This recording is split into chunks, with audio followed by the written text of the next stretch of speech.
Hello, everyone. This is Rebecca Greene for the Whinypaluza podcast, and I am so excited because I get to talk to Brea Davis today. Brea, thank you so much for doing this with me today. I am so excited to be here. Thanks for having me. Your energy is already waking me up, so I'm already going to say thank you to you. Good. I try to come in on my calls with a smile. So, Oh my God, it's so helpful and I so appreciate it. And I want to tell you all about Brea because she's a wonderful lady. She's doing such good work. She's a wellness coach and motivational speaker, specializing in empowering new moms to find balance, live healthy, and pursue their passion and purpose. As a mom of two, mompreneur, with a background in health and business management, a business development, she understands the unique challenges faced by new moms and has dedicated her career to helping them achieve holistic well-being. I mean, how much better can that sound to all of us? I'm like, sign me up. When can I talk to her? I want to be whole. I want to be whole. Yes. I love it. I love it all. I need it all. And I want to talk to you about it all, but I want to start and I want to ask you, how did you land here becoming a wellness coach specializing in supporting moms? How did you get here? Oh man, yes. Yeah. So my background, as you mentioned, is in health in the sense of I have a health coaching certification. And I actually started in the health space almost 10 years ago, maybe a little bit longer. After college, I did some fitness competitions, and that's where I learned a lot about how nutrition affects your performance, your aesthetics, Mm. pretty much everything that you do. And then fast forward to a few years, my husband and I decided, well, we decided to get married. We were dating then. We decided to get married, have some kids. And that's kind of where I kind of honed in a lot of my nutrition around preparing for a baby while being pregnant and then also postpartum. And so all of those things kind of come into play with your health, especially as a woman of color. There's such a disparity in the medical field when it comes to birth, maternal birth. And so I was very intentional about the things that I put in my body, how I was able to um, produce enough supply to feed my little ones.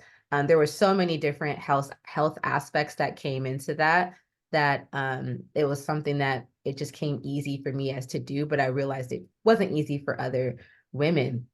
And when I went back into the workforce each time since I have my two little girls, I went back both times, there was all these different resources that weren't available that Mm. I didn't know about. And there were things that no one talked about. And so I kind of meshed the two together.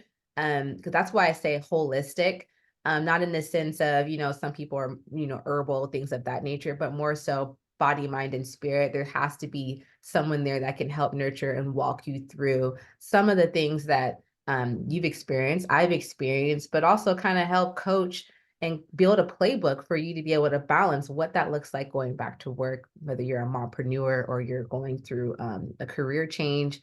Some women go through those career changes much later, like after their kids are graduated from high school. So there's a lot Mm. that kind of goes into that. But Yeah. that's originally why I decided to start my practice. And I'm so excited to be meeting so many different moms now and learning about their journeys and helping them kind of build that playbook that works for them, Mm. um, with some frameworks that have worked for me in the past. Well, and I love that you're talking about body, mind, and spirit because it's all of it. Like we can't just work on one of the things. So we're going to talk about Yes. all of the things. And I want to start with our body because, I'm laughing inside listening to you because I'm like, okay, when you're done with talking to Brea, you're gonna go make yourself a healthy lunch. Like I'm talking Yes. myself, right? Like I'm talking myself through it. Like we're not gonna skip lunch, we're not gonna grab something, we're not Mhm. gonna eat something crappy for you. Like you're gonna go take the Yes. time and make yourself a healthy lunch because that's important to me. So let's talk about busy moms and Hmm. how we can take care of ourselves with our food and our health and our nutrition. Like, what can we do to help ourselves? Yeah, that's a great. I think the first thing, and anyone might say this, is to actually create that goal what is that goal what's the end goal that you want to get to?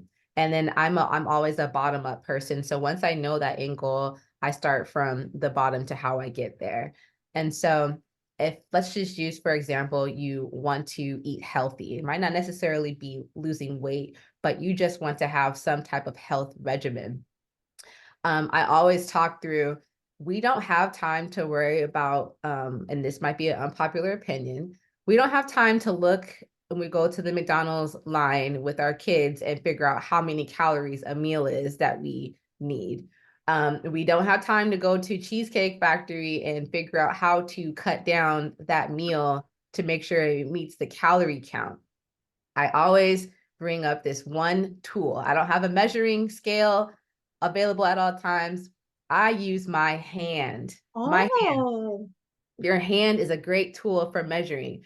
So if you're looking to have a balanced plate, balanced meal, and this you could use 3 times a day, guarantee you'll see some results, is by your palm is the size of your protein. So like your chickens, your chickens, your ribs, I mean, whatever, filet mignon, whatever you eat, that protein, that's the size of your palm. You want to do 2 fists, one for complex carbs like a rice or potato, and then the other for vegetables.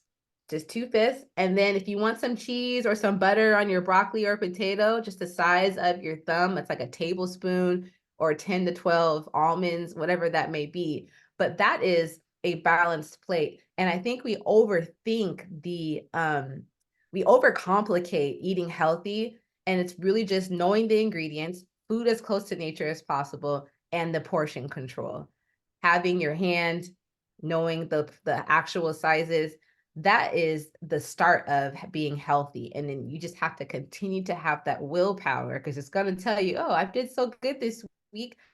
I should be able to eat this. And it's like, okay, great, you eat that. But how big is that? So there's balance in all of those areas. There's a balance. okay. I definitely have So, my fair share. so that's good to know. So you're not saying don't eat that. You're saying we have to watch our portion Yes, size. that's right. That's really good And advice. there's alternative ingredients to everything. You like chips? There's so many different healthy chips out here now that you just have to look on the back of the bag to see what those ingredients are. Guarantee you'll see some difference in your health goals. Well, and I don't want to Mhm. stay on, the food we eat. I know we're going to talk about the mind and so many other things, but I do want to ask you, what if someone's listening and they're like, it's not that I just want to eat healthy. Like I need to really lose like 50 pounds, Yeah, 50 25 pounds, pounds, 50 pounds. I'm just 25. throwing it out there. So someone who's listening and they're like, I don't even know how to do this. I always say, well, what do you have in your home currently? What's in the fridge and what's in the pantry? That's a good question. If it comes from a box, let's look at those ingredients in the pantry and see what's actually giving you energy. So I would start there. I would tell them to move at least 20 minutes a day, whatever type of movement that is for them. And then we have that healthy, balanced meal. But for some of us who have little ones who might like a lot more snacks than normal, I have one snacker, one who just does 3 big meals. You need to implement something that allows everyone to be involved. And so you make it a family thing. If the family is involved with what your goals are, it makes it a lot more easier than having to make one plate of I don't know, a burger and french fries for your little ones and then you're just sitting here eating chicken and broccoli. Make it a family thing, make it all inclusive. But Well, yeah, we want our kids to eat healthy too. yes, you would be surprised. Well, some mothers are, in their defense, some mothers are like, I just want them to eat something. Yeah, listen, we had chicken nuggets and french fries yesterday. Absolutely. Absolutely. But Um, teaching our little ones what healthy means is them watching us. So if they see us eating, all of our kids want what's on our plate. They don't care what yeah, it is. yeah, They see our plate and they want it. So we just tell them, oh, this is healthy. This is what and we don't say unhealthy, we just say, oh, this can affect your tummy or this can give you cavities. So you're just teaching them that cause and effect. yeah. But if we're talking someone who wants to lose more than that 15 pound, mark, it really just becomes what habits are you doing now that you can get rid of today that's going to help you meet your goals. Such good advice. I love that. And I love the using your hand. That's the I don't need, measurement. right? I don't need a scale. I got my hand with me all the time. That's right. You don't need a scale. You don't need to count calories. I mean, there are people that do follow those methods, which they work. But for Yeah, some of us who are on the go, maybe we eat out more than we're eating at home, or there's just a lot of variables. Your hand is going to be the best thing for you. love it. Well, so we're talking to a lot of busy moms right now. Yes. Lots of challenges with finding balance and self-care. Can we Hmm. talk about what challenges you're seeing and how we can help them? Yes, a lot of so the moms that I'm working with, they come to me because they are lacking in time. Mm. That's one of the major things that they're like, I just need more time to do whatever that time is. And I provide a worksheet called the urgent important matrix, where you actually go through what your goals are, and then you walk through what's important, what can be delegated, what's urgent, and what can be tossed away, like casted away. And so using that four quadrant, they decide there what's going to make the most sense for them. If self-care is a part of their as a part of what's important, then they're going to take that line item and they're going to say, who do I need to talk to make sure I get this? What do I want to do that involves my self care? And then they follow those steps. And so they have to put it in their calendar as well and make sure they follow through after putting it in their calendar. But these are practices that you have to continue to do. Talk to whoever is involved that can watch the kids. Make sure you stick to a time that is doable and realistic for you. And make sure it's something that's not task driven, like, oh, I want time to do the laundry. Like, no, get out the house or go read a book in the backyard, whatever that looks like for you to get that solitude. A lot of moms, they morning time is their solace time where they're able to get up before their kids, and they use that time to do whatever it is, but they put that time on the calendar. Some do it during on a Saturday where they might say, okay, my husband, we're going to switch off on Saturdays. I'm going to take the morning to up to 12 p.m. and then do whatever I need or want to get done. So it's really about having that proper communication and then really understanding that importance of nurturing your inner self, and creating a manageable routine. Well, I love that you're telling us to put it on our calendars, and I love that you're telling us to recruit people to watch our kids, but I'm gonna throw one at you that you know this very well. A lot of moms I talk to feel guilty, and Yes. they feel guilty prioritizing themselves, and they feel guilty going to do things that I would label self-care. So how do we overcome this guilt? I think it's a mindset thing. I think we have been told that we have to do certain things in order to be a good mom. And there's all these things coming in the back of our mind, even when we are gone and doing that self care item that we have planned to do. We're always thinking in the back of our minds, oh, I didn't do this, or oh, I'm missing out on this, or oh, I feel bad because I'm leaving so and so and they want me there. Some of our kids are a little bit more attached, so they might cry as soon as you walk out or trying to leave the house. But you have to think, I have to take care of myself before I can take care of my home. That is a mindset shift that we need to start believing and being able to understand that a healthy mom is going to be important for healthy kids, healthy family, whatever that family dynamic looks like. It's the mindset and having that simple practice that will help rejuvenate what you're thinking every day. You're going to start to believe it and you're going to start to actually become it. So that mom guilt, that's created. That's a created term that we have put upon ourselves. And the mindset that we have is what needs to be shifted. Well, I hope I don't piss off any dads when I say this, but I feel like we could take a lesson from the dads because I honestly don't see a lot of dad guilt. No, no. Kids get up in the middle of the night, dads still sleep as if there's nothing going on. And you think to yourself, well, I wonder if we were getting robbed tonight, would you be waking up and because I'm hearing the littlest steps. I don't understand. Yep. Yep. We're all thinking the same things. That's funny.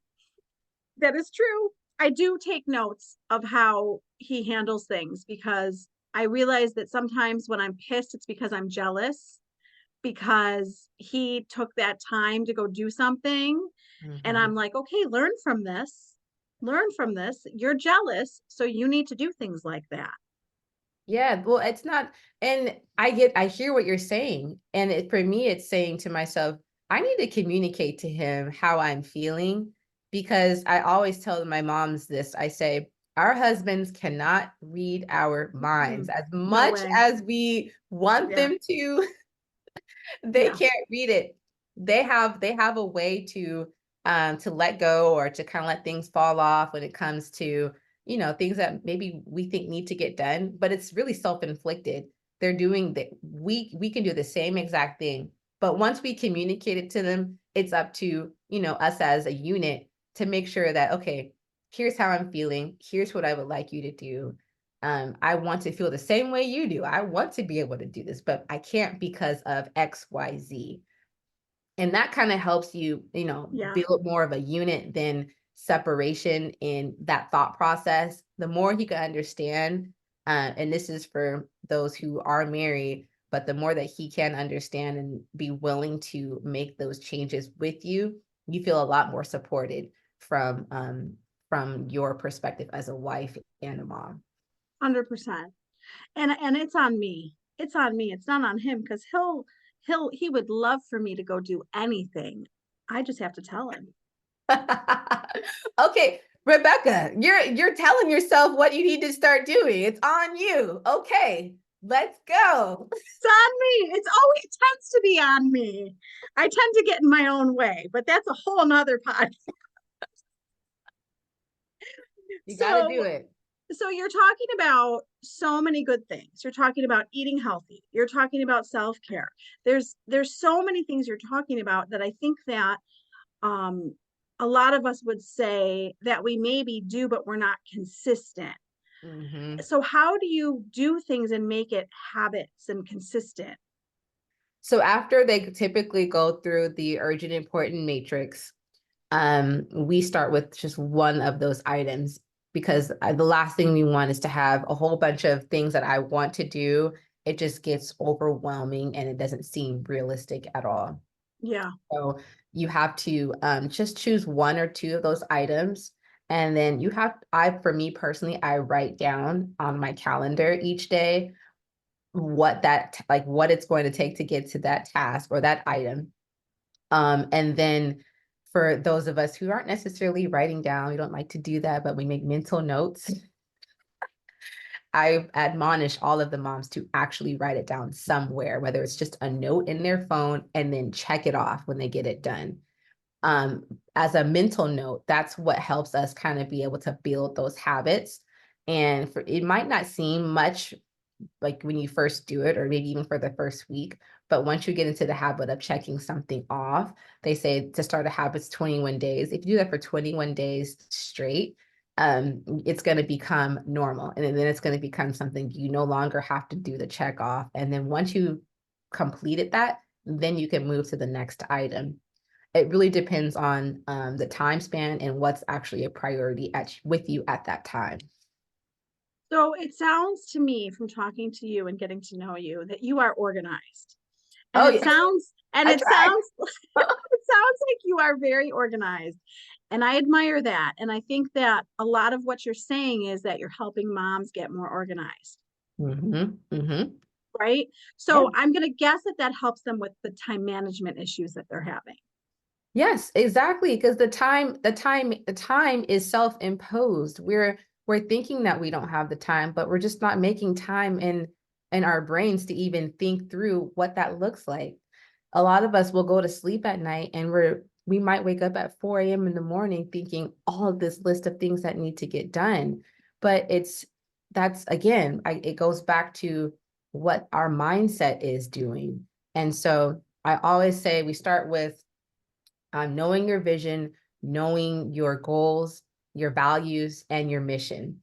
So once you have those three kind of locked in, then you can begin to visualize what that looks like. And then you could think, what is it going to take to get there? Who do I need to talk to in order for this to take place? And then we begin to work our way through redefining what that looks like for us, and how we can actually get those changes into place. Journaling is a good thing to do because you're able to kind of write things out and process, right? But it's self-imposed. These are all things that can be prevented if we believe that it can. A lot of it's around that willpower and what we're thinking on a daily basis. Well, and what I love about what you're saying is it sounds like when you're meeting with these moms, you're realizing that everyone's vision is different and Yes. everyone wants their day to look different. So it's not like this cookie cutter answer. No. You're developing it with each woman. Oh no, not at all. There's definitely a framework that I follow in the sense of, okay, let's start with this and then we'll end here. But the way to get there is different for everyone because we were all created in a beautifully and uniquely in our own way, right? So not everyone's going to be the same, but there's a That is process of success that, most people are seeing with a framework. That's so true. That is 100% true. Well, and I think that as we become moms, some of us lose sight of our passions and our goals. Oh Some of yeah. us, some of us don't even, some moms will tell you they don't even know what that is anymore. Mhm. So, how do you help them reconnect to that? No, that's really good. I always think through what have you had interest in that you haven't been able to explore? Are you connecting with the inner dreams that you've always wanted to do? And it doesn't have to be, I want to be a CEO or I want to rule the world, be the president. It doesn't have to be anything that big, but there's things just such as little hobbies that we might have had an interest in, that we haven't been able to explore, right? Like for me, I really enjoy skating, roller skating. And I used to go quite often when I was a little girl, like back in the day. That used to be a thing on Friday nights. Um, but now I actually incorporate my little ones and we go skating together as a family. So I'm kind of like trying to still incorporate. I'm very exclusive with my family. So a lot of the things that I have an interest in is I try to just incorporate my family to so they can join in on the interest. But for those of us who don't necessarily know exactly what that looks like, I think having a creativity moment where you're just writing things down. I always like to say, write them down because it gives us Mhm. visuals, and attach it to that vision, attach it to that mission statement. If your mission that you feel is to inspire others or people are always coming to you for something very specific, that's usually something that you're really good at. And you might want to explore what that looks like for doing more of that. Um, Love that. Yes, and then aligning what that goal is and understanding that your career or job or hobby aspirations and motherhood are not they could be blended. They can be blended aspirations and we just have to work together to really see, okay, how can we blend them? How can we make it work? Again, it's the mindset thing. Try it out. See if it sticks. Write it down. Whatever you like to Well, do. well, and I love that you're not making it, exclusive to just us because, like we're talking about rejoining a gym and we will Okay. all go together. It doesn't have to Yes. be right. It's something that I enjoy, but I don't have to go do it by myself when my whole family enjoys doing it.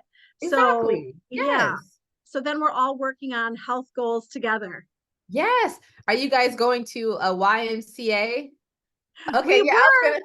Yeah, we were. And then our membership, something happened with our membership where my son was like, you have to go in and bring your credit card and re-sign. Oh, So I just Why have say to old school? I just have to get it going again.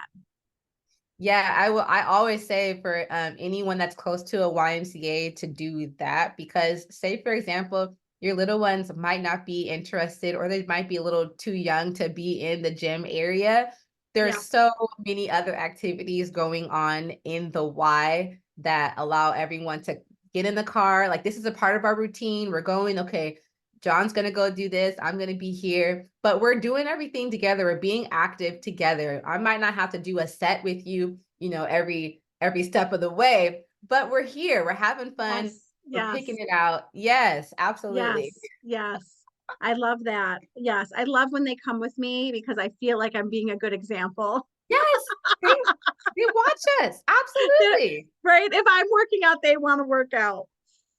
So lots of stuff gets thrown at us, lots of unexpected challenges. Mm-hmm. So, as mothers, as we're thrown curveballs, how do we adapt and still keep our Our wellness, sanity. balance, self-care? That is actually a something that a lot of moms come to more specifically when they're entering into the workplace after having a newborn, and some of them when it's been 15, 20 years that they haven't been in the workplace. But this saying goes for everyone.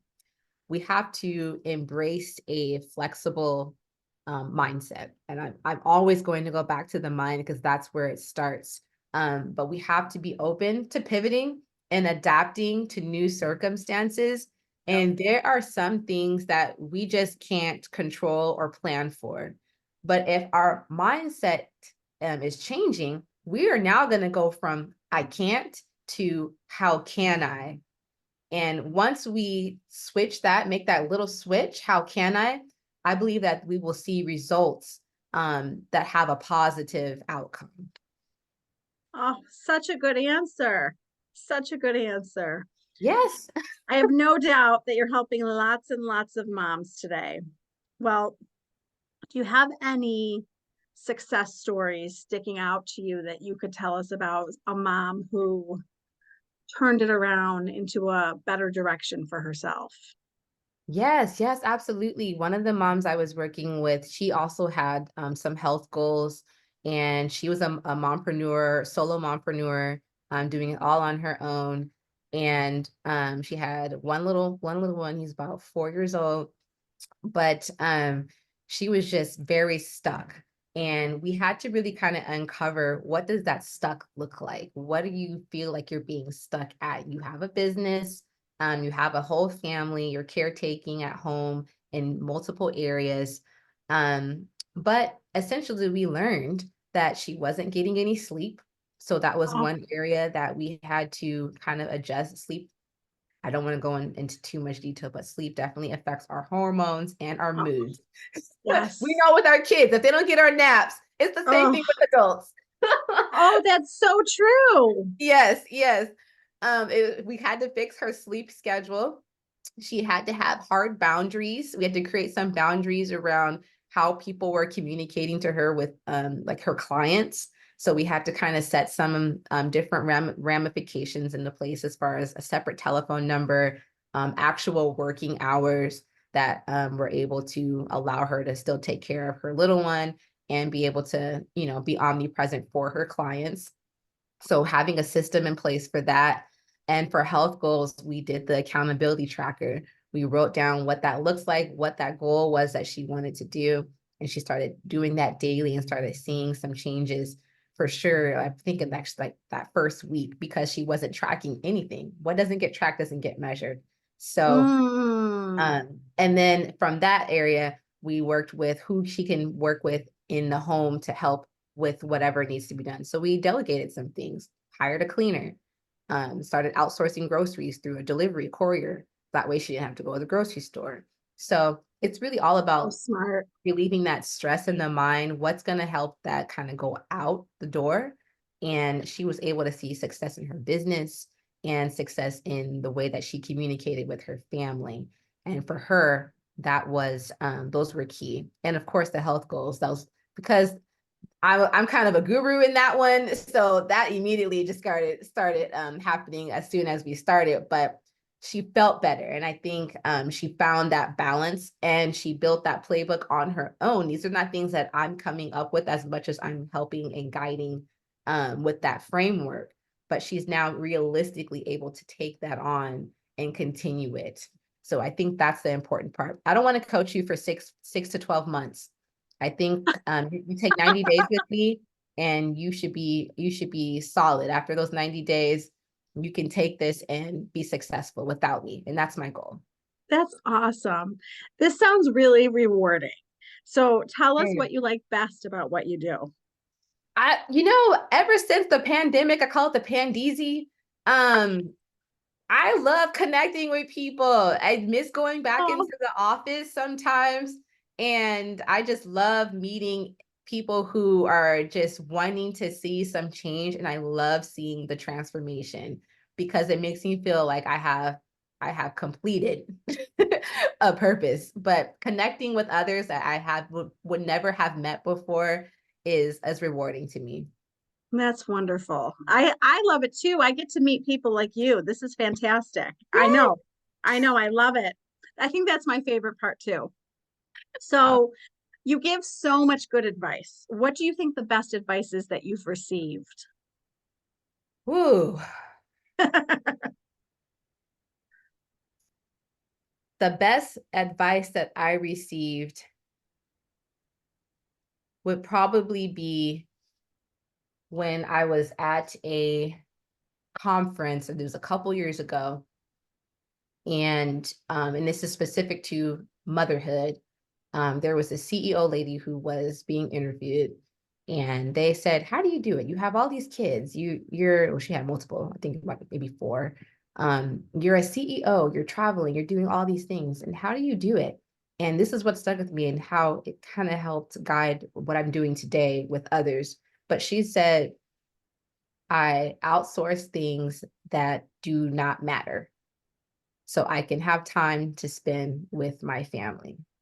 So the littlest things that we talk through on my weekly calls with these moms, outsourcing, delegating, that's really all geared to what she was saying. And it helped her be able to spend time on the things that matter the most. Wow.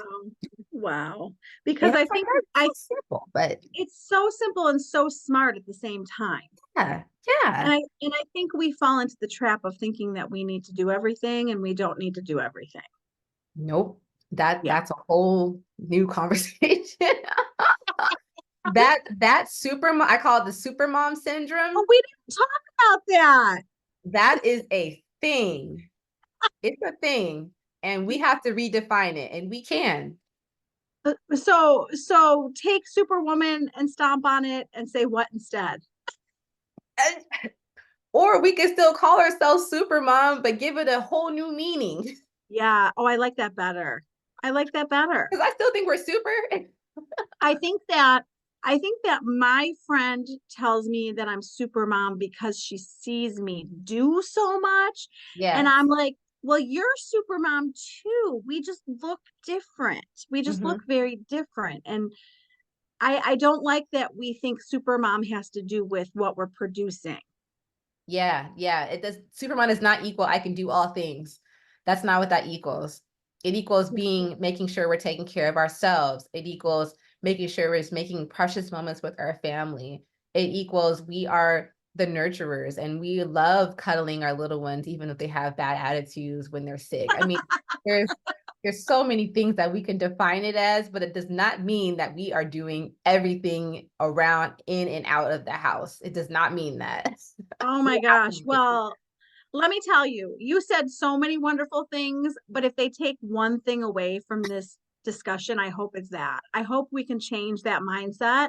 Mhm. And can people connect with you? Are you currently taking new clients?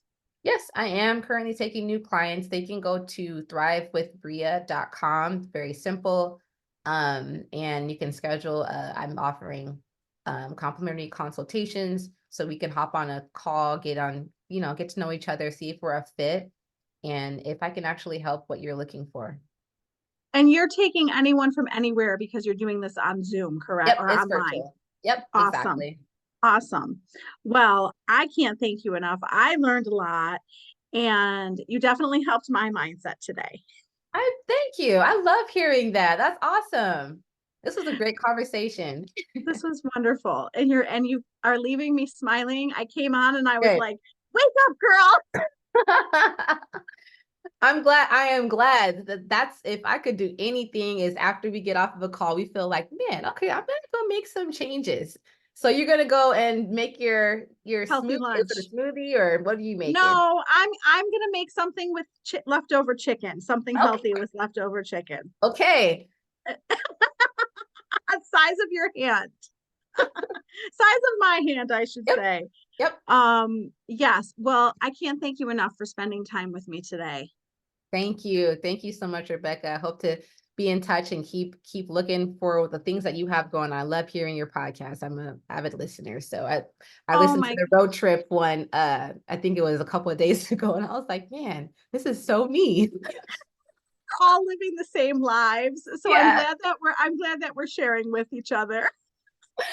absolutely. Thank you again.